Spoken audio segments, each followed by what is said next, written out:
سيئات أعمالنا من يهده الله فلا مضل له ومن يضلله فلا هادي له وأشهد أن لا إله إلا الله وأشهد أن محمدا عبده ورسوله أما بعد فأعوذ بالله من الشيطان الرجيم بسم الله الرحمن الرحيم يا أيها الناس اتقوا ربكم الذي خلقكم من نفس واحدة وخلق منها زوجها وبث منهما رجالا كثيرا ونساء واتقوا الله الذي تساءلون به والأرحام إن الله كان عليكم رقيبا وقال يا أيها الذين آمنوا اتقوا الله حق تقاته ولا تموتن إلا وأنتم مسلمون وقال يا أيها الذين آمنوا اتقوا الله وقولوا قولا سديدا يصلح لكم أعمالكم ويغفر لكم ذنوبكم ومن يطع الله ورسوله فقد فاز فوزا عظيما۔ ہر قسم کی تعریف، کبریائی، بڑائی، حمد و ثنا اللہ رب العالمین کے لیے ہے، اور بے انتہا بے شمار درود و سلام نازل ہو سید المرسلین رحمت للعالمین جناب محمد الرسول اللہ صلی اللہ علیہ وسلم پر۔ اللہم صلی علی محمد وعلی آل محمد کما صلیت علی ابراہیم وعلی آل ابراہیم انکا حمید مجید۔ اللہم بارک علی محمد وعلی آل محمد کما بارکت علی ابراہیم وعلی آل ابراہیم انکا حمید مجید۔ پچھلے ہفتے سورۃ الاخلاص کے معنی و مفہوم پر اور اس میں اللہ کا تعارف کن الفاظ میں بیان کیا گیا ہے اور کس طریقے سے حقیقی معبود کی پہچان کروائی گئی ہے، اس پر پچھلے ہفتے آپ کے سامنے بیان ہوا تھا کہ ایک چھوٹی صورت جو تقریباً 1.5 لائن کی ہے اور آیتیں اس میں چھوٹی چھوٹی 4 آیتیں ہیں، اس میں اللہ رب العالمین نے کس طریقے سے توحید بیان کر دی ہے۔ قل هو اللہ احد، اے نبی آپ فرما دیجئے کہ وہ اللہ ایک ہے، اللہ الصمد، اللہ بے نیاز ہے۔ تو سب سے بنیادی چیز، سب سے پہلی چیز یہ بیان کی گئی کہ کہہ دیجئے کہ وہ اللہ ایک ہے، یعنی معبود ایک ہی ہے۔ اسی چیز کو عقل بھی تسلیم کرتی ہے اور یہی چیز درست بھی ہے۔ ایک سے زیادہ نہیں ہے، 2 نہیں ہے، 2 سے زیادہ نہیں ہے، کروڑوں نہیں ہے۔ اس کائنات کا پیدا کرنے والا، اس کائنات کو چلانے والا صرف ایک ہے۔ قل هو اللہ احد، اللہ الصمد، وہ بے نیاز ہے، اسے کسی کی مدد کی، اسے کسی کی جتھے کی، اسے کسی کی تائید کی، اسے کسی کی سپورٹ کی کوئی ضرورت نہیں ہے۔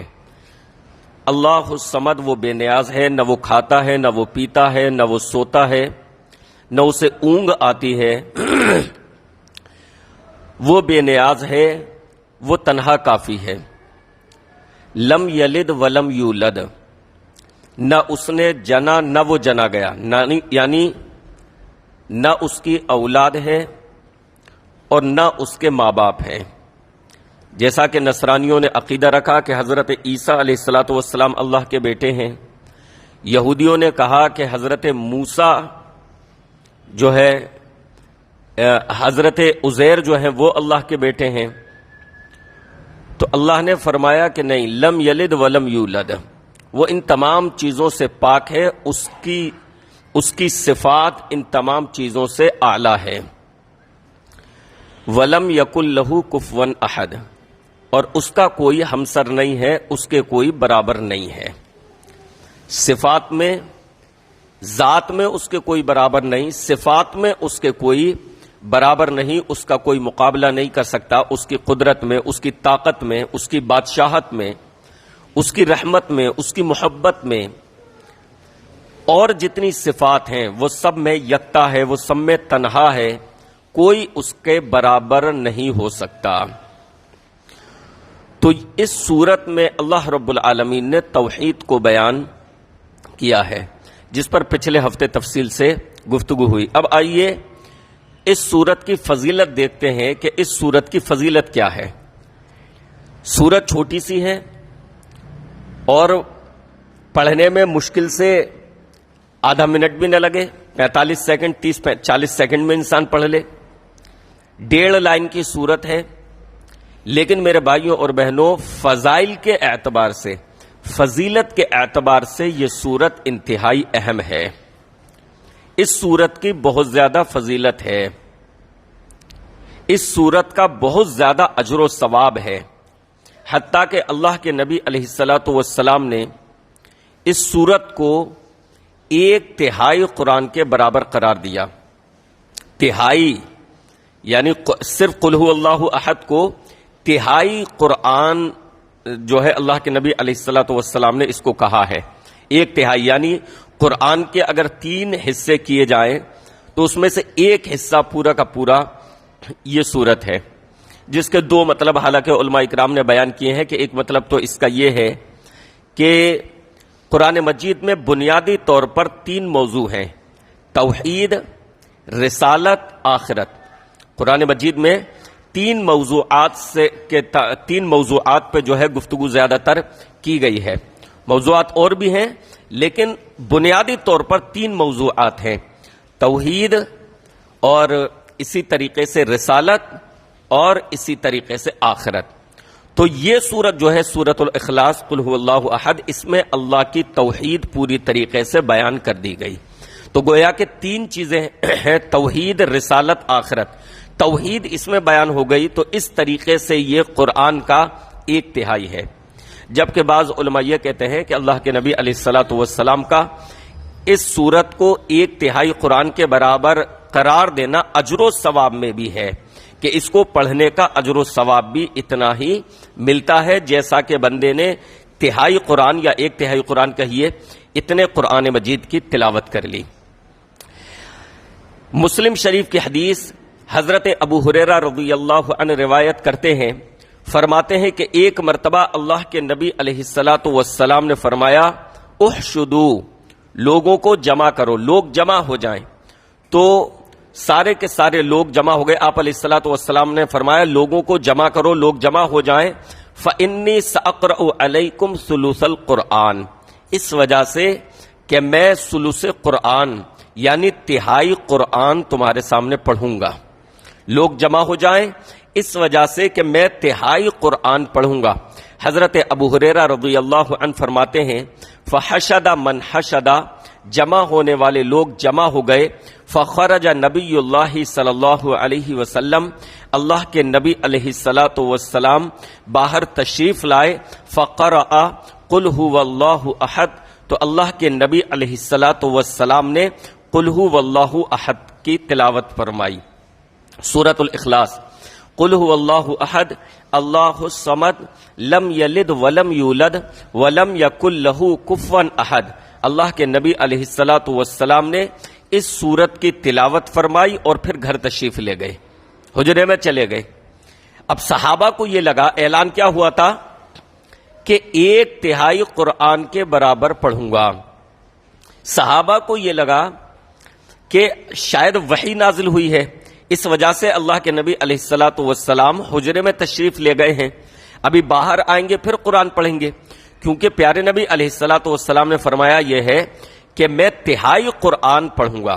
لیکن اللہ کے نبی نے ابھی تو صرف ایک چھوٹی سی سورۃ الاخلاص کی تلاوت کی ہے، لہذا شاید وحی کا نزول ہو رہا ہوگا، اس وجہ سے پیارے نبی علیہ الصلاۃ والسلام جو ہے اندر حجرے میں تشریف لے گئے ہیں۔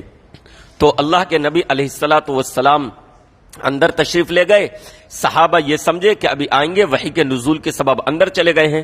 کچھ دیر کے بعد اللہ کے نبی علیہ الصلاۃ والسلام باہر آئے، صحابہ کو منتظر نگاہوں سے دیکھا کہ جیسے صحابہ انتظار کر رہے ہو کہ جس مقصد کے لیے ہمیں جمع کیا تھا ابھی وہ ہوگا۔ ابھی آپ علیہ الصلاۃ والسلام ثلث قرآن یعنی 1/3 قرآن کی تلاوت فرمائیں گے۔ تو اللہ کے نبی علیہ الصلاۃ والسلام نے ارشاد فرمایا قلت لکم، میں نے تم سے کہا تھا فإنی سأقرأ علیکم ثلث القرآن، کہ میں نے تم سے یہ کہا تھا کہ میں تہائی قرآن مجید پڑھوں گا، الا انہا تعدل ثلث القرآن، سنو یہ جو سورت ہے سورہ اخلاص جس کی میں نے ابھی تلاوت کی تھی، الا انہا تعدل ثلث القرآن، یہ تہائی قرآن کے برابر ہے۔ تو اللہ کے نبی علیہ الصلوۃ والسلام نے اس کو تہائی قرآن کے برابر قرار دیا۔ مسلم شریف کی حدیث کہ میں نے تم سے کہا تھا کہ میں تہائی قرآن پڑھوں گا، اور یہ سورت جو ہے یہ تہائی قرآن کے برابر ہے۔ تو اللہ کے نبی علیہ الصلوۃ والسلام نے صرف ایک سورت چھوٹی سی پڑھی، سورۃ الاخلاص، اور کیا فرمایا کہ یہی جو ہے یہ کتنے کے برابر ہے؟ تہائی قرآن کے برابر ہے۔ گویا کہ میں نے جو وعدہ کیا تھا وہ میں نے پورا کر دیا۔ اسی طریقے سے ایک اور حدیث مسلم شریف کی، حضرت ابو الدرداء رضی اللہ عنہ راوی حدیث ہیں، فرماتے ہیں اللہ کے نبی علیہ الصلوۃ والسلام نے ارشاد فرمایا، ایعجز احدکم ان یقرأ فی لیلۃ ثلث القرآن، کیا تم میں سے کوئی شخص رات میں، ایک رات میں تہائی قرآن کے برابر نہیں پڑھ سکتا؟ ایک تہائی قرآن کے برابر کیا تم میں سے کوئی شخص ایک رات میں نہیں پڑھ سکتا؟ تو صحابہ نے کہا قالوا وکیف یقرأ فی لیلۃ ثلث القرآن، صحابہ نے کہا اے اللہ کے رسول صلی اللہ علیہ وسلم، ایک رات میں تہائی قرآن انسان کیسے پڑھے گا؟ یہ دیکھیے اللہ کے نبی علیہ الصلوۃ والسلام نے صرف تہائی، پورے قرآن کی بھی بات نہیں کی، کتنے کی؟ ایک تہائی، یعنی تقریباً 10 پارے مان لیجئے، حالانکہ پاروں کی تقسیم تو بعد میں ہوئی ہے۔ اللہ کے نبی نے کے زمانے میں یہ پاروں کی تقسیم نہیں ہوئی تھی، تو پاروں کی تقسیم بعد میں ہوئی ہے سہولت کے لیے، لوگوں کے پڑھنے کے لیے۔ سورتوں کی تقسیم تھی، سورہ بقرہ، سورہ آل عمران، سورہ نساء، سورتوں کی تقسیم تھی۔ تو اللہ کے نبی علیہ الصلوۃ والسلام نے ایک تہائی کہا، لیکن پاروں کے حساب سے اگر ہم حساب لگائیں تو تقریباً 10 پارے مان لیجئے۔ اس پر بھی صحابہ نے تعجب کیا، اے اللہ کے رسول صلی اللہ علیہ وسلم، ایک رات میں ایک تہائی قرآن کیسے پڑھ سکتا ہے انسان؟ ہے؟ اور لوگوں کے درمیان واقعات کس قدر عام ہیں کہ ایک رات میں پورا قرآن پڑھ لیتے تھے، روزانہ پورا قرآن پڑھ لیتے تھے، ایک مجلس میں ایک قرآن فلاں بزرگ پڑھ لیتے تھے۔ وہ گھوڑے پہ پاؤں رکھتے تو ایک پاؤں ایک رکعت اس گھوڑے کی ذہن پر ہوتا، اور دوسرا پاؤں یوں لے جاتے، تب تک قرآن مجید پورا پڑھ لیتے تھے۔ لوگوں میں یہ مشہور ہے بزرگوں کے تعلق سے، ان کے اعمال کو دکھانے کے لیے کہ وہ ان کا عمل کس قدر، یعنی کس قدر وہ باعمل تھے، یہ دکھانے کے لیے ایسی چیزیں کہ وہ ایک مجلس میں ایک قرآن ختم کر لیتے تھے بیٹھے بیٹھے، یا وہ ایک پیر پہ کھڑے ہو کر نماز پڑھتے اور آدھا قرآن پڑھتے، پھر دوسرے پیر پہ کھڑے ہوتے اور آدھا قرآن پڑھتے۔ اس طرح کی چیزیں۔ صحابہ جو نیکی میں سب سے زیادہ حریص تھے، جو نیکی پر سب سے زیادہ عمل کرنے والے تھے، صحابہ کا یہ عالم تھا کہ اللہ کے نبی نے ایک تہائی قرآن کی بات کی ایک رات میں پڑھنے کی، تو صحابہ کو اس پر بھی تعجب ہوا، اے اللہ کے رسول صلی اللہ علیہ وسلم، ایک آدمی ایک رات میں ایک تہائی قرآن کیسے پڑھ سکتا ہے؟ تو آپ صلی اللہ علیہ وسلم نے فرمایا قل هو اللہ احد تعدل ثلث القرآن، یہ قل هو اللہ احد جو یہ سورت ہے یہ تہائی قرآن کے برابر ہے، 10 پاروں کے برابر ہے تقریباً۔ آپ نے فرمایا یہ ثلث قرآن کے برابر ہے، مسلم شریف کی حدیث۔ تو اس سے بھی اس سورت کی فضیلت کا پتہ چلتا ہے، اس حدیث سے بھی اس سورت کی اہمیت کا پتہ چلتا ہے۔ اسی طریقے سے ایک اور حدیث آپ کے سامنے رکھوں، بخاری شریف کی حدیث۔ ایک شخص نے ایک دوسرے شخص کو سنا کہ وہ سورۃ الاخلاص کی تلاوت کر رہے ہیں، قل هو اللہ احد، اس کی تلاوت کر رہے ہیں اور بار بار اسی کو دہرا رہے ہیں، یرددھا، ایک ہی سورت کو بار بار پڑھ رہے ہیں۔ ان کو بڑا تعجب ہوا۔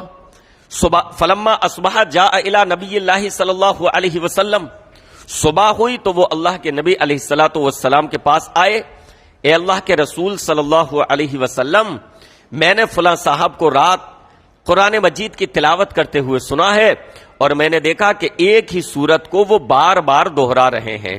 کون سی سورت؟ سورۃ الاخلاص۔ حضرت ابو سعید خدری رضی اللہ عنہ حدیث کے راوی کہتے ہیں اللہ کے رسول صلی اللہ علیہ وسلم، وہ صاحب سورۃ الاخلاص ہی کو بار بار دہرا رہے تھے. حدیث کے الفاظ ہیں کہ گویا کہ انہوں نے ان کے اس عمل کو ہلکا جانا کہ بھئی یہ کیا بات ہوئی، قل هو اللہ احد یہی ایک سورت، قل هو اللہ احد اللہ الصمد لم یلد ولم یولد ولم یکن لہ کفوا احد، اسی سورت کو بار بار دہرا رہے ہیں. تو گویا کہ انہوں نے ان کے اس عمل کو ہلکا جانا، اس وجہ سے اللہ کے نبی علیہ الصلوۃ والسلام کے سامنے اس بات کا ذکر کیا.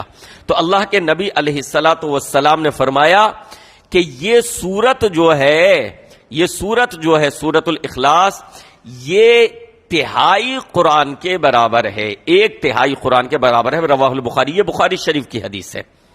یعنی گویا کہ اس سورت کی فضیلت واضح فرمائی کہ اے شخص جو تم اس سورت کے بار بار پڑھنے کو ہلکا سمجھ رہے ہو اور کمتر سمجھ رہے ہو کہ یہ عمل کوئی خاص عمل نہیں ہے، اور اس سورت کو وہ بار بار پڑھ رہے ہیں، بار بار تلاوت کر رہے ہیں، تو گویا کہ کوئی خاص عمل نہیں کر رہے.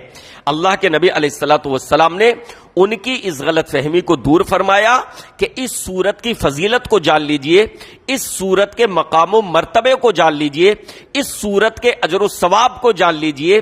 الا انہا تعدل ثلث القرآن، یہ ذرا سی سورت، یہ چھوٹی سی سورت جو ہے ایک تہائی قرآن مجید کے برابر ہے. تو یہ کتنی بڑی فضیلت اس کو حاصل ہے. میرے بھائیوں، یہ فضیلت جو اس سورت کو حاصل ہے، کیوں حاصل ہے، کس بنیاد پر حاصل ہے؟ کیونکہ اس سورت میں توحید بیان ہوئی ہے. جیسا کہ میں نے ذکر کیا کہ قرآن مجید میں بنیادی طور پر توحید، رسالت اور آخرت بیان ہوئی ہے. توحید، رسالت اور آخرت، اس صورت میں توحید کو ڈھنگ سے پورا بیان کر دیا گیا ہے. اگر انسان اس صورت کے ترجمے کو سمجھے، اس کے معنی و مفہوم کو سمجھے، مطلب کو سمجھے، اس کی گہرائی کو سمجھے، تو توحید اس کی سمجھ میں آ جائے گی. تو اس سورت کی اہمیت اور فضیلت جو ہے وہ اس بنا پر ہے کہ اس سورت میں توحید بیان کی گئی ہے، اللہ کی صفات بیان کی گئی ہیں کہ اللہ کی صفت کون سی ہے.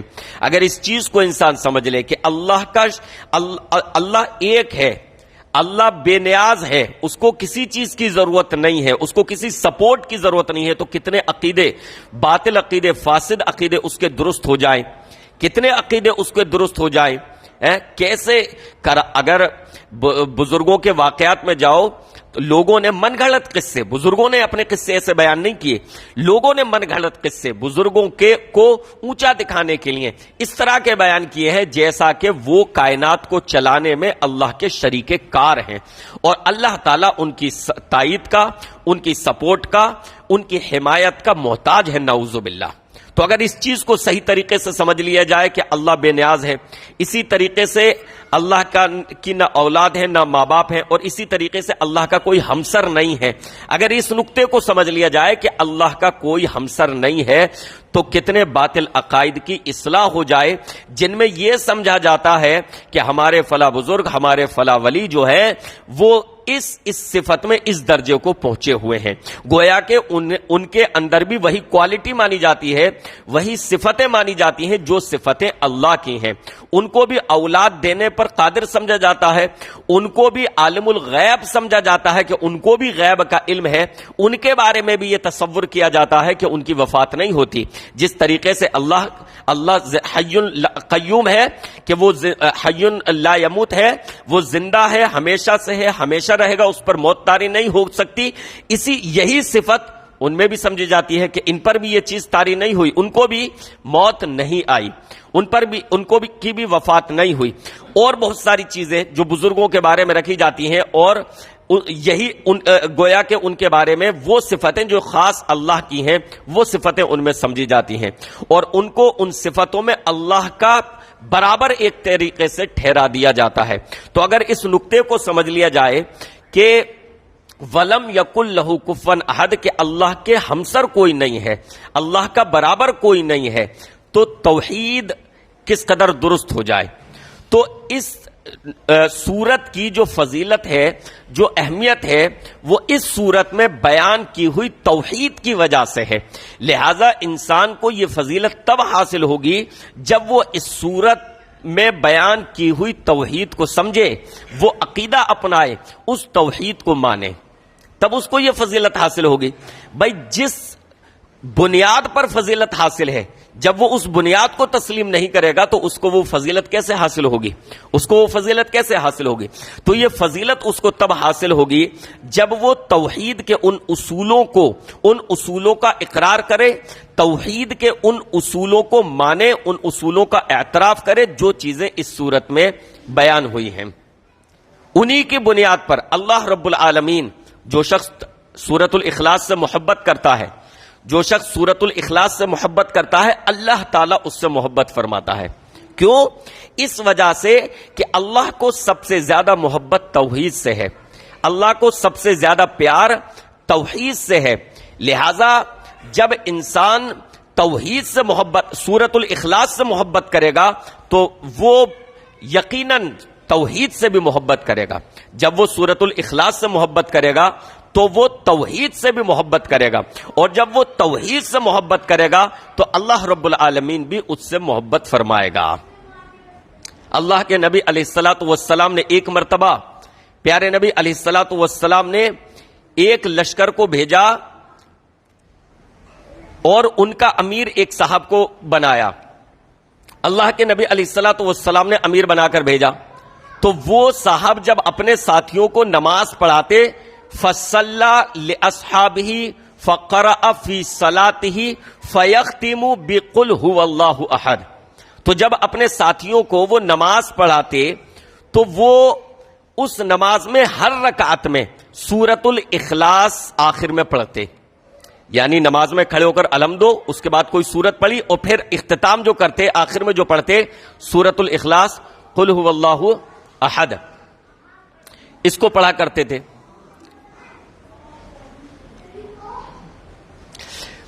اس کو پڑھا کرتے تھے سورۃ الاخلاص کو، اور یہ معمول ان کا ہر رکعت کے بارے میں تھا، ہر رکعت کے بارے میں، کہ ہر رکعت میں آخر میں سورۃ الاخلاص وہ پڑھا کرتے تھے۔ اب جب یہ لوگ واپس ہوئے، انہوں نے وہاں تو کچھ نہیں کہا، لوگوں نے جب واپس ہوئے تو اس چیز کا ذکر انہوں نے اللہ کے نبی علیہ الصلوۃ والسلام سے کیا۔ اے اللہ کے رسول صلی اللہ علیہ وسلم، آپ نے جنہیں ہمارا امیر بنا کر بھیجا تھا، وہ جب بھی ہمیں نماز پڑھاتے تو ہر رکعت میں آخر میں سورۃ الاخلاص پڑھ رہے تھے۔ کوئی بھی سورت پڑھتے، قرآن مجید میں کہیں سے بھی پڑھتے، آخر میں وہ سورۃ الاخلاص پڑھا کرتے تھے۔ تو اللہ کے نبی علیہ الصلوۃ والسلام نے فرمایا، سلوہ، ان سے دریافت کرو، لأی شیء یصنع ذلک، انہوں نے یہ عمل کیوں کیا، وہ ایسا کیوں کر رہے تھے، ان سے پوچھو کہ وہ ایسا کر کیوں رہے تھے کہ ہر رکعت میں آخر میں سورۃ الاخلاص۔ تو ان لوگوں نے پوچھا کہ بھئی تم ایسا کیوں کر رہے تھے؟ تو انہوں نے کہا لأنہا صفت الرحمانی، اس وجہ سے کہ اس صورت میں رحمان کی صفت بیان کی گئی ہے، اس صورت میں رحمان کی صفت بیان کی گئی ہے، اللہ رب العالمین کی صفتیں بیان ہوئی ہیں کہ اللہ کون ہے، اللہ کیا ہے۔ وَأَنَا أُحِبُّ أَنْ أَقْرَأَ بِهَا، لہذا مجھے زیادہ محبوب ہے، زیادہ پسند ہے کہ میں نماز میں اس کی تلاوت کروں، میں نماز میں اس کو پڑھوں بار بار۔ تو اللہ کے نبی علیہ الصلوۃ والسلام کو جب ان لوگوں نے بتایا کہ ہم نے ان سے دریافت کیا تھا، ہم نے ان سے پوچھا تھا، تو انہوں نے یہ وجہ ہمیں بتائی ہے کہ اس صورت میں اللہ کی صفتیں بیان ہوئی ہیں اور مجھ کو یہ زیادہ پسند ہے کہ میں اس کی تلاوت کروں کیونکہ اللہ کی اس میں صفتیں بیان ہوئی ہیں۔ تو اللہ کے نبی علیہ الصلوۃ والسلام نے فرمایا، اخبروہ ان اللہ یحبہ، رواہ البخاری، ان کو بتلا دو کہ اللہ بھی ان سے محبت کرتا ہے، وہ سورۃ الاخلاص سے محبت کرتے ہیں، سورۃ الاخلاص میں بیان کی ہوئی توحید سے محبت کرتے ہیں۔ اخبروہ ان اللہ یحبہ، لہذا ان کو بتلا دو کہ اللہ بھی ان سے محبت کرتا ہے۔ تو سورۃ الاخلاص سے جب محبت ہوگی، اور جب سورۃ الاخلاص سے محبت ہوگی تو انسان کو توحید سے محبت ہوگی، تو سورۃ الاخلاص سے جب محبت ہوگی تو اللہ رب العالمین بھی انسان سے محبت فرمائے گا۔ لیکن شرط کیا ہے کہ سورۃ الاخلاص میں جو نقطے بیان ہوئے ہیں، سورۃ الاخلاص میں جس چیز کی تعلیم دی گئی ہے، سورۃ الاخلاص میں جو چیز سمجھائی گئی ہے، سورۃ الاخلاص میں جو چیز سمجھائی گئی ہے، اس چیز پر انسان جو ہے عمل کرنے والا بن جائے، اس چیز کو سمجھنے والا بن جائے، اس چیز کو اپنا عقیدہ بنانے والا انسان جو ہے بن جائے۔ سورۃ الاخلاص کی محبت، یہ تو یہ ہوا کہ اللہ بھی محبت فرماتا ہے اس سے۔ سورۃ الاخلاص کی محبت انسان کو جنت میں لے جائے گی، جنت میں، کیونکہ اس میں توحید ہے، اور جب انسان توحید سے محبت کرے گا، توحید کو چاہے گا، عقیدہ اپنا مضبوط رکھے گا، تو ظاہر ہے وہ جنت میں جائے گا۔ تو سورۃ الاخلاص کی محبت انسان کو جنت میں لے جائے گی۔ اس سلسلے میں جامع ترمذی کی ایک حدیث، ایک مسجد قباء جو مدینہ منورہ میں، اس وقت مدینہ منورہ کے ہی دائرے میں ہے سمجھو، تو مسجد قباء میں امام صاحب جو تھے وہ جب بھی تلاوت کرتے تو سورۃ الاخلاص سے شروع کرتے۔ یہ جو واقعہ تھا پیچھے والا، یہ کیا تھا کہ یہ ختم کرتے تو سورۃ الاخلاص آخر میں پڑھتے، ہے نا، جب بھی قرأت ختم کرتے تو آخر میں سورۃ الاخلاص پڑھتے، قل واللہ احد۔ انسان پڑھ سکتا ہے 2 سورتیں 3 سورتیں جتنا چاہے پڑھ سکتا ہے، یا قرآن کہیں سے پڑھا پھر آخر میں کوئی اور سورت چھوٹی سی آگے ملانا چاہے ملا سکتا ہے، کوئی حرج کی بات نہیں ہے۔ تو وہ واقعہ کیا ہے کہ وہ آخر میں پڑھتے تھے، اور یہ واقعہ کیا ہے کہ مسجد قباء کے امام صاحب کیا کرتے تھے، اللہ کے نبی علیہ الصلوۃ والسلام کے زمانے کا واقعہ، یہ کیا کرتے تھے کہ شروع میں یہ سورۃ الاخلاص پڑھا کرتے تھے، اور پھر سورۃ الاخلاص پڑھنے کے بعد پھر کوئی اور سورت بھی پڑھنے لگتے، قرآن مجید میں کہیں اور سے بھی پڑھتے۔ اب مقتدیوں کو وہ ہونے لگا اعتراض، انہوں نے کہا کہ بھائی امام صاحب ایسا، دیکھیے یہ اللہ کے نبی علیہ السلام کے وقت کا زمانہ ہے، اس کا مطلب مقتدیوں کا معاملہ ایسا ہی تھوڑا سا رہتا ہے، اعتراض ان کا رہتا ہی ہے، تو امام کو یہ دیکھنا چاہیے جو جائز اعتراض ہے وہ تو ٹھیک ہے، اور جو درست اعتراض نہیں ہے بے وجہ کا ہے اس کو نظر انداز کر دے۔ اللہ کے نبی کا زمانہ ہے، امام کا کام ہے قرأت کرنا، امام قرأت کر رہا ہے، لیکن مقتدیوں کو اس پر بھی ہونے لگی۔ کہا کہ بھائی آپ جو ہے سورۃ الاخلاص پڑھتے ہیں اور پھر آپ کو تسلی نہیں ہوتی، پھر آپ کہیں اور سے پڑھنے لگتے ہیں۔ ایک کام کرو امام صاحب، یا تو صرف سورۃ الاخلاص پڑھ دو، پھر اپنے رکوع سجدے کر لیجئے، یا کہیں اور سے پڑھنے کی آپ کو ضرورت ہے تو سورۃ الاخلاص پڑھنے کی کیا ضرورت ہے، کہیں اور سے پڑھ لو۔ تو مقتدیوں کا یہاں پر جو ہے امام صاحب سے تھوڑا سا مزاج تبدیل ہو گیا، طبیعت تبدیل ہو گئی، رائے الگ ہو گئی، اختلاف ہو گیا۔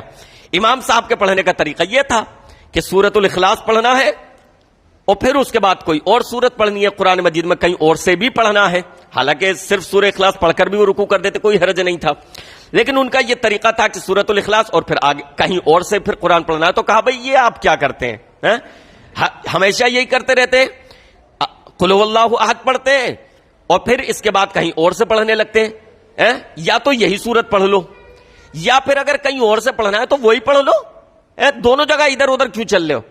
تو انہوں نے یہ کہا کہ دیکھو بھائی، اچھا ان کی آواز بڑی اچھی تھی، جو امام صاحب تھے مسجد قباء کے، ان کی آواز بڑی اچھی تھی، تو انہوں نے کہا کہ بھائی میں جو ہے اسی طریقے سے پڑھوں گا، میرا رویہ یہی رہے گا، میں ایسے ہی پڑھوں گا۔ اب تمہاری اگر مرضی ہو تو پڑھوائیے، اور اگر تم چاہو تو اگر تمہیں دشواری ہو رہی ہے تو میں امامت چھوڑ دیتا ہوں، میں امامت چھوڑ دیتا ہوں۔ امام صاحب نے بھی کہہ لیجئے دھمکی دے ڈالی امامت چھوڑنے کی، مرضی ہو تو میں کہو تو پڑھاؤں گا تو ایسے ہی پڑھاؤں گا، کیونکہ آواز ان کی اچھی تھی۔ اب جب کچھ ہوتا ہے بندے کے پاس تو پھر اس کے جو ہے تیور بھی اسی طریقے کے رہتے ہیں، یہاں نہیں تو پھر میں کہیں اور۔ تو کہا بھائی مرضی ہے پڑھاؤں گا، ایسے ہی پڑھاؤں گا، نہیں تو میں چھوڑ دیتا ہوں۔ تو حدیث میں آتا ہے ترمذی شریف کی روایت میں کہ لوگ خاموش ہو گئے۔ کیوں خاموش ہو گئے؟ وجہ کیا تھی؟ کیا آتا ہے حدیث میں؟ اس وجہ سے کہ ان کی آواز اچھی تھی اور لوگ نہیں چاہتے تھے کہ وہ امامت چھوڑیں، امامت چھوڑیں، لوگوں کو یہ پسند نہیں تھا کہ ان جیسی آواز ہو، ایسی پیاری قرأت، اور ان کی موجودگی میں کوئی اور نماز پڑھائے۔ لوگوں نے کہا ٹھیک ہے بھائی پڑھاتے رہو جیسے پڑھا رہے ہو۔ اچھا، اب ایک دن اللہ کے نبی علیہ الصلوۃ والسلام آئے، پیارے نبی علیہ الصلوۃ والسلام آیا کرتے تھے مسجد قباء میں، اس کی فضیلت ہے 2 رکعت پڑھنے کی، مسجد قباء میں عمرے کے برابر فضیلت ہے۔ جب آدمی گھر سے وضو کر کے چلے اور پھر وہاں جا کر 2 رکعت نماز پڑھے، اس کی عمرے کے برابر اجر و ثواب ہے. اللہ کے نبی آیا کرتے تھے. پیارے نبی علیہ الصلوۃ والسلام آئے. اب مقتدی آ کر اللہ کے نبی علیہ الصلوۃ والسلام کے پاس بیٹھ گئے. ہوتا ہے نا کہ امام سے شکایت ہے, کسی شکایت ہے, تو جب کوئی بڑا آیا یا ذمہ دار تو اس سے بھی بات رکھ دی جائے. اللہ کے نبی علیہ الصلوۃ والسلام آئے, مقتدی آ کر بیٹھ گئے. اللہ کے رسول, ہمارے امام صاحب کا یہ مسئلہ ہے, یہ ایسے ایسے پڑھتے ہیں, سورہ اخلاص پڑھتے ہیں اور اس کے بعد پھر کوئی اور قرآن مجید میں پڑھتے ہیں, ایک ہی جگہ سے کہیں سے پڑھ لے. تو اللہ کے نبی علیہ الصلوۃ والسلام نے بھی پہلے امام صاحب کو سمجھایا کہ بھائی ویسا کر لو جیسے مقتدی کہہ رہے ہیں, ایسا کیوں نہیں کر لیتے. اس کا مطلب یہ بھی ہوا کہ اگر جائز مطالبہ ہے مقتدیوں کا تو اس بہرحال ان کے جذبات کا احترام کرنا بھی امام کی ذمہ داری ہے. جائز مطالبے تک, بے وجہ کا مطالبہ نہیں, جائز مطالبے تک ان کے جذبات کی, ان کی رائے کی قدر کرنا بہرحال ذمہ داری ہے, تاکہ تال میل بیٹھا رہے. تو اللہ کے نبی نے ڈائریکٹ یوں نہیں کہا کہ ایسا ویسا, کیا کہا کہ بھائی جیسا مقتدی کرے ویسے پڑھ لو. جائز تو دونوں طریقے سے, درست دونوں طریقے سے, تو جیسا مقتدی کرے ویسے پڑھ لو. تو انہوں نے کہا اللہ کے رسول صلی اللہ علیہ وسلم, مجھے اس سورت سے بہت محبت ہے, سورت الاخلاص سے مجھے بہت زیادہ محبت ہے, لہٰذا میں چاہتا ہوں میں اسی طریقے سے پڑھوں. تو اللہ کے نبی علیہ الصلوۃ والسلام نے جب ان کی محبت کو دیکھا اس سورت سے, تو انہیں خوشخبری سنائی, ان حبھا ادخلک الجنہ, تمہارا اس سورت سے محبت کرنا تمہیں جنت میں داخل کرے گا. آگے پھر واقعہ نہیں ہے کہ پھر انہوں نے وہی طرز عمل لگا یا نہیں. اصل جو راوی نے بیان کیا وہ دراصل اس سورت کی فضیلت بیان کرنے کے لیے اس حدیث کی کہ اللہ کے نبی نے فرمایا ان حبھا ادخلک الجنہ, کہ اس سے محبت کرنا تمہیں جنت میں داخل کرے گا. تو پتہ یہ چلا کہ سورہ اخلاص کی محبت یہ انسان کو جنت میں لے جائے گی. لیکن کب میرے بھائیوں, جیسا کہ میں نے بیان کیا, جبکہ جو اس میں تعلیم ہے, جو اس میں عقیدہ بیان ہوا ہے, جو اس میں توحید بیان ہوئی ہے, اس کو ہم سمجھیں, اس کی گہرائی کو ہم سمجھیں. آج معاملہ یہ ہے, سورۃ الاخلاص اس قدر عام ہے کہ مسلمانوں کے بچوں کو یہ سورت یاد ہوگی, قل هو اللہ احد اللہ الصمد لم یلد ولم یولد ولم یکن لہ کفوا احد, بچوں کو یاد ہوگی, عام ہے. لیکن اس کے باوجود مسلمانوں کی اکثریت عقیدے میں کمزور ہے.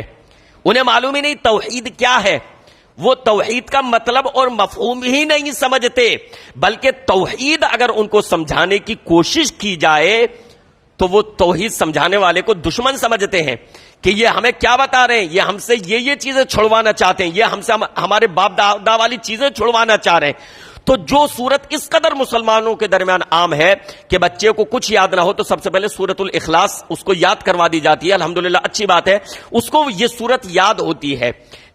بڑوں کو بھی کوئی اور سورت یاد نہ ہو لیکن یہ سورت یاد ہوگی. لیکن اس کے باوجود اس میں جو عقیدہ بیان کیا گیا ہے, اس میں توحید کی جو گہرائی ہے, اس کو سمجھنے کی کوشش انسان نہیں کرتا. تو اس میں جو توحید بیان ہوئی ہے اس سے جب محبت کریں گے, جب سورۃ الاخلاص سے محبت کریں گے, تو ان حبھا ادخلک الجنہ, اللہ تعالیٰ اس کے بدلے کیا فرمائے گا, جنت میں داخلہ عطا فرمائے گا. یہ میرے بھائیوں سورۃ الاخلاص کی فضیلت تھی, سورۃ الاخلاص کی اہمیت تھی. اب آئیے تھوڑا سا موجودہ حالات کے تعلق سے آپ حضرات سے جو باتیں عرض کرنی تھیں. آپ کو معلوم ہے, جو لوگ میڈیا پر نگاہ رکھتے ہیں یا سوشل میڈیا سے جڑے ہوئے ہیں, کہ اسرائیل اور فلسطین کا معاملہ چل رہا ہے, اور یہ معاملہ اب کا نہیں ہے, یہ معاملہ پرانا ہے. آپس میں ان لوگوں کی جو ہے لڑائی یا تنازع کہہ لیجئے وہ پرانا ہے. اسرائیل کا وجود 1948 میں آیا, بلکہ اس وقت جبکہ ان کو کہیں پناہ نہیں مل رہی تھی, کہیں جگہ نہیں مل رہی تھی, اور ہٹلر نے یہودیوں کو چن چن کر مارا تھا, اس وقت ان کو فلسطین کے سینے میں لے جا کر بسا دیا گیا. وہ فلسطینیوں کی جگہ تھی, فلسطینیوں کی جگہ تھی, لیکن وہاں پر یہود کو آباد کر دیا گیا. دنیا کے خطے سے, کونے کونے سے یہود جو ہے کھچ کر وہاں پر جا کر آباد ہونے لگے.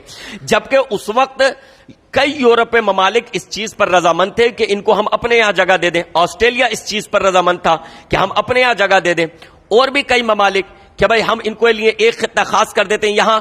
لیکن ان کو عرض موعود, ان کے عقیدے کے مطابق انہیں وہی جگہ چاہیے تھی. لہذا یورپین کنٹریز نے مشورہ کیا اور اہل عرب کے سینے میں کہہ لیجئے بیچوں بیچ جا کر اس ناجائز سلطنت کو جو ہے آباد کر دیا. وہاں پر تب سے یہ جھگڑا چلا رہا. جب اس کو وہاں پر بسایا گیا تھا تو چھوٹا سا تھا, رفتہ رفتہ یہ بڑا ہوتا گیا, فلسطین کی اور جگہوں پر قبضہ کرتا گیا, وہاں پر بڑھتا گیا, نئی نئی آبادیاں وہاں پر بناتا گیا, نئی بستیاں وہاں پر آباد کرتا گیا, ان کو پیچھے دھکیلتا گیا, ساتھ ہی ساتھ ان پر ظلم و ستم کرتا گیا, ان نہتوں پر. وہ آزاد فلسطین جو آزاد نہیں ہے, وہ اسی کے کنٹرول میں ہے ایک طریقے سے, ان کو آزادی نہیں ہے, تو ان پر ظلم و ستم بھی کرتا گیا. اس کے نتیجے میں ان کے درمیان جھڑپیں بھی ہوتی رہیں. اس بار ایک تھوڑا بڑا سا حادثہ ہو گیا, لیکن اس واقعے کو پیچھے سے کاٹ کر نہیں دیکھا جا سکتا. اس کو اب پہلے سے وہ سب چلا آ رہا تھا. اس کے نتیجے میں جیسے ہوتا ہے نا کہ بلی بھوکی ہوتی ہے, جب اس کو آپ مارو اور وہ بھاگنے کا ادھر ادھر راستہ تلاش کرے, کہیں جگہ نہ ملے اور وہ بھوکی بھی ہو تو پلٹوار کر دیتی ہے. اس طرح کے حالات سمجھیے. تو واقعہ بڑا ہو گیا. بہرحال تو اس کے نتیجے میں پھر جو معاملات پیش آئے کہ غزہ پر اسرائیل کی بمباری, نہت معصوم فلسطینیوں کی پر بمباری, اور ایسے ایسے بم, اب تک تقریباً 6000 بم غزہ پر, غزہ پٹی پر, جو ذرا سی پٹی سمجھو, غزہ پٹی پر جس میں 20 لاکھ کی آبادی ہے, غزہ پٹی پر 6000 بم اسرائیل گرا چکا ہے. لیکن یہ دنیا والوں کو نظر نہیں آتا. یہ ان لوگوں کو جو اپنے آپ کو چودھری سمجھتے ہیں, جو اپنے آپ کو تمام ممالک کا لیڈر سمجھتے ہیں کہ ہم لیڈر ہیں, ہم فیصلہ کرنے والے ہیں, ہم اقوام متحدہ ہیں, ہم فلاں ہیں, ہم یہ ہیں, یہ چیزیں ان کو نظر نہیں آتی. لیکن ادھر سے ہوا تو وہ چیز نظر آ رہی تھی. ٹھیک ہے, اس کی مذمت کی آپ نے, اس کی مذمت کی, لیکن اب اس کے نتیجے میں جو ہو رہا ہے وہ اس سے کہیں زیادہ ہے, بہت زیادہ ہے. 6000 بم غزہ پر گرا دیے گئے. بلکہ ہیومن رائٹس جو ہے اس نے یہ خبر دی ہے کہ وہاں پر ممنوع جو آلات ہیں, fast food, white fast food, اس تک کا استعمال اسرائیل نے کیا ہے. وہاں کی لائٹ بند کر دی گئی ہے, بجلی سپلائی, وہاں کا پانی سپلائی بند کر دیا گیا, کھانے پینے کی چیزیں وہاں تک نہیں پہنچ سکتی. ایک طریقے سے اس کی پوری گھیرا بندی کر دی گئی ہے. اس طرح کا ظلم و ستم اہل فلسطین پر ڈھایا جا رہا. کون کر رہا ہے؟ ایک ناجائز حکومت, جس کا وجود ہی اس خطے میں ناجائز طریقے سے ہے. اللہ رب العالمین نے اس زمین کا وعدہ جن سے کیا وہ اہل ایمان ہے.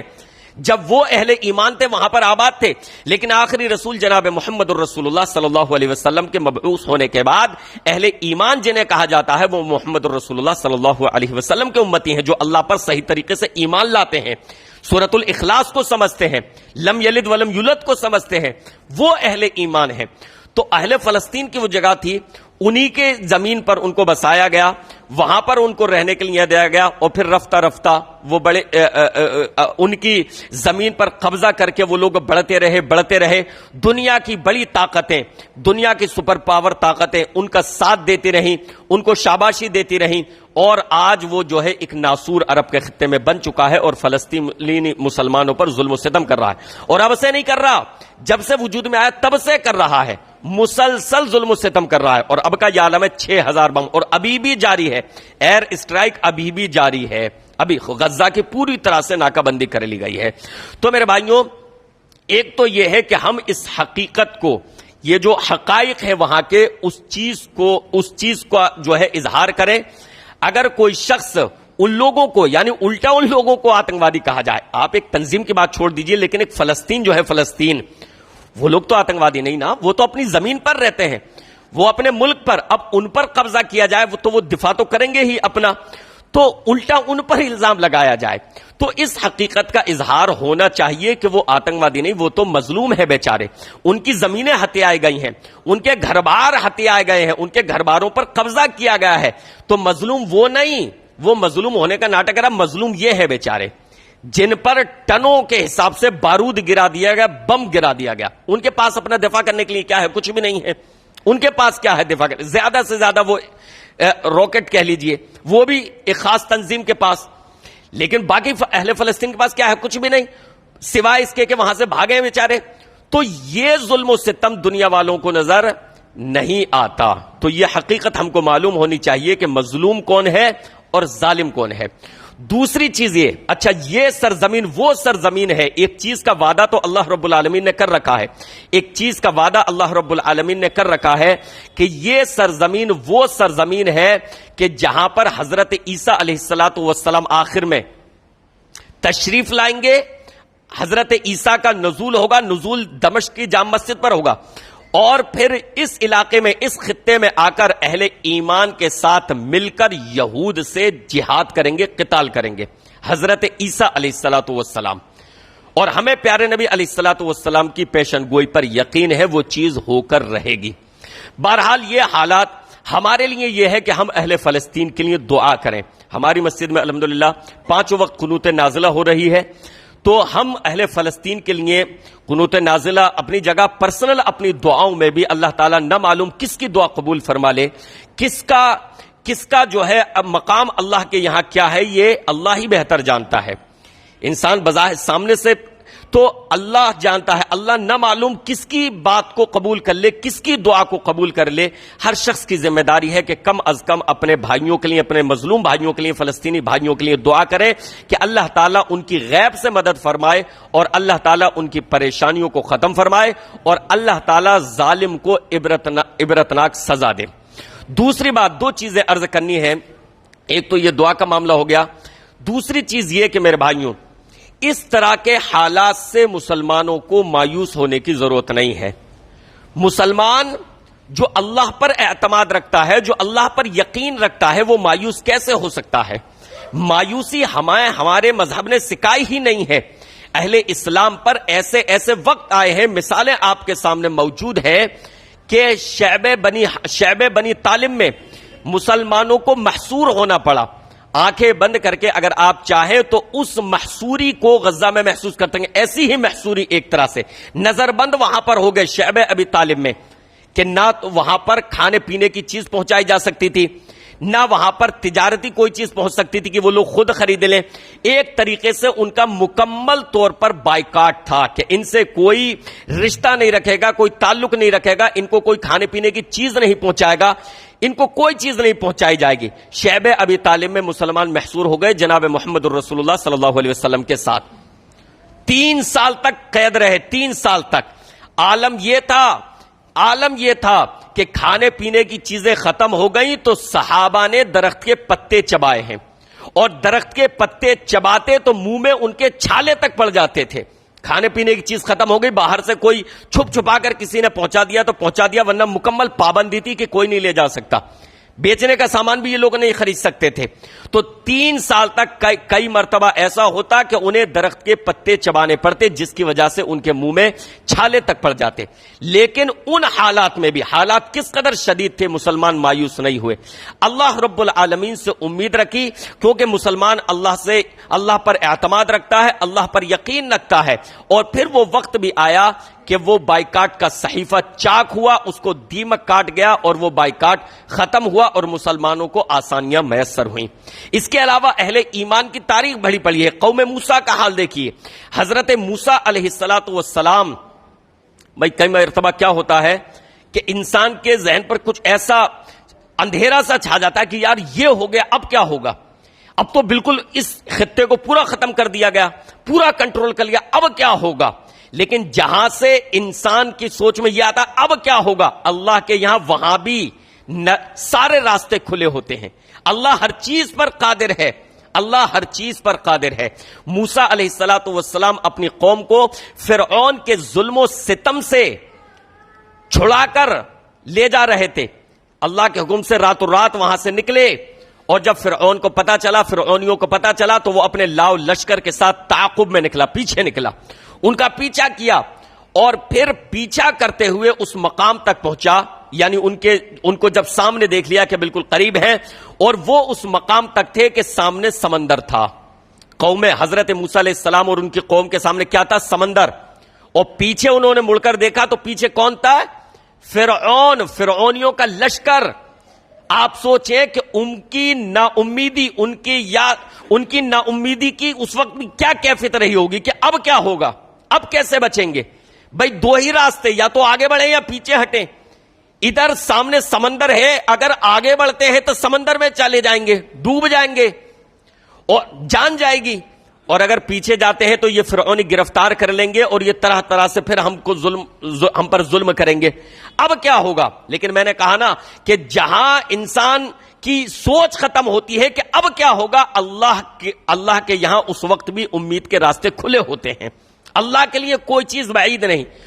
انہوں نے یہ سوچا اب کیا ہوگا، آگے سمندر پیچھے فرعونی، لیکن اللہ نے حضرت موسیٰ کو حکم دیا کہ موسیٰ ہم نے یہ جو تمہیں عصا دیا ہوا ہے اس کو سمندر میں ماریے۔ حضرت موسیٰ نے مارا، اللہ رب العالمین کے حکم سے سمندر میں ہی خشک راستہ بن گیا، اور حضرت موسیٰ علیہ السلام کی قوم اس سمندر سے پار خشک راستے کے ذریعے پار ہونے لگی۔ اور فرعون اور فرعونیوں نے جب دیکھا کہ ارے یہ تو قوم موسیٰ جو ہے خشک راستہ ان کے لیے بنا ہوا ہے، پار ہو رہے ہیں، تو انہوں نے بھی اپنا لشکر اسی سمندر میں ڈال دیا کہ ہم بھی ان کا پیچھا کرتے ہوئے ان کے پیچھے نکل جائیں اور ان کو گرفتار کر لیں گے۔ انہوں نے بھی ڈال دیا۔ ادھر حضرت موسیٰ کی قوم باہر نکل گئی، پار ہو گئی، اور فرعون کا لشکر بیچ سمندر میں پہنچ گیا، اور وہیں پر اللہ نے حکم دیا دونوں طرف کے پانی کو مل جانے کا، جیسا تھا ویسا ہی مل گیا، اور فرعون اپنے پورے لاؤ لشکر کے ساتھ، ظالم فرعون اپنے پورے لشکر کے ساتھ غرقاب ہو گیا، ڈوب گیا۔ تھوڑی دیر پہلے دیکھیے جہاں فرعون اس وہم میں، اس زام میں مبتلا تھا، اس خوش فہمی میں مبتلا تھا کہ اب قوم موسیٰ کو گرفتار کر لوں گا، ان کو سزائیں دیں گے، اور اب ان کو ہم سے کون بچا سکتا ہے، ان کی نسلیں تک یاد رکھیں گے، ایسا سبق سکھائیں گے، جہاں فرعون یہ سمجھ رہا تھا۔ لیکن وہ بھول گیا کہ ایک فرعون کی تدبیر ہے اور ایک اللہ کی تدبیر ہے۔ فرعونی یہ سمجھ رہے تھے کہ ہم اب ان کو پکڑ لیں گے، یہ اب بچ کر کہاں جائیں گے، اب ان کو ملیا میٹ کر دیں گے، ان کو سبق سکھا دیں گے، اور اللہ کی تدبیر یہ تھی کہ جہاں ان کو عبرت کا نشان بنانا ہے وہاں اللہ ان کو کھینچ لایا، اللہ ان کو وہاں کھینچ لایا جہاں انہیں عبرت کا نشان بنانا ہے، اور وہاں لا کر اللہ نے ان کو عبرت کا نشان بنایا اور صفحہ ہستی سے مٹا دیا۔ تو اللہ کی تدبیریں اللہ ہی جانتا ہے، لہذا حالات سے کبھی بھی ایک مسلمان مایوس نہیں ہوتا، اپنے بس میں اور اپنے لیے جو ہے وہ ہے اپنے بھائیوں کے لیے دعا کرنا۔ اللہ رب العالمین سے دعا ہے کہ رب العالمین تمام کمزوروں کو اللہ تعالیٰ، تمام مظلوموں کی مدد فرمائے، اللہ تعالیٰ اہل ایمان کی مدد فرمائے، اہل فلسطین کی مدد فرمائے، اور اللہ رب العالمین ظالم کے حوصلے پست فرمائے، رب العالمین اسے نشان عبرت بنائے، آمین یا رب العالمین۔ وصلی اللہ تعالیٰ علی رسول خیر خلقہ محمد وآلہ وصحبہ اجمعین برحمتک یا ارحم الراحمین۔ کل سنیچر ہے، لیکن انشاءاللہ کل جو ہے پروگرام سیرت کا جو ہوتا ہے وہ نہیں ہوگا، تو انشاءاللہ العزیز اگلے ہفتے جو ہے اگر اعلان آئے گا تو اگلے ہفتے انشاءاللہ ہوگا۔